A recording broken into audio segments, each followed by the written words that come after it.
Captain, আরে এ তো কমিশনারের মেয়ে। গাড়ি থামা। গাড়ি থামাও, গাড়ি থামাও, এই গাড়ি থামাও। হাই, মুখ দেখে মনে হচ্ছে খুব আনন্দে আছে। শোনো, আমার তো বিয়ে ভেঙে গেছে, এই জন্যই মাজার এসেছিলাম আল্লাহর কাছে দোয়া চাইতে। আল্লাহর দোয়া ছাড়া এত ভালো খবর হয় বলো? আর তুমিও অনেক হেল্প করেছো, তোমাকেও থ্যাঙ্কস। নাও তোমরা খাও, খাও না, খাও খাও। ভালো থেকো, ঠিক আছে, চললাম, বাই।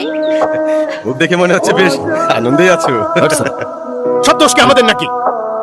কি হয়েছে? কি আর হবে, কমিশনারের মেয়ে নাকি আবার পালিয়েছে। কমিশনার সাহেব, আমি ক্যাপ্টেন খান বলছি। আপনার মেয়েকে আমি কিডন্যাপ করেছি। আমরা পালিয়ে দুজন বিয়ে করব। হচ্ছে না আবুল ভাই, হচ্ছে না। ক্যাপ্টেন খান যখন কথা বলে তখন মনে হয় রয়্যাল বেঙ্গল টাইগার হুক্কার দিচ্ছে, আর তুমি মনে হচ্ছে লেকটিদের মতো চিচি করছে। যত সব ডান্ডা ফান্ডা, আমি দেখাচ্ছি কিভাবে কথা বলে। আরে কমিশনার, আমি ক্যাপ্টেন খান। আপনার আদরের মেয়ে এখন আমার কবজায়। আমরা বিয়ে করার সিদ্ধান্ত নিয়েছি, আর যদি বেশি বাড়াবাড়ি হয় তাহলে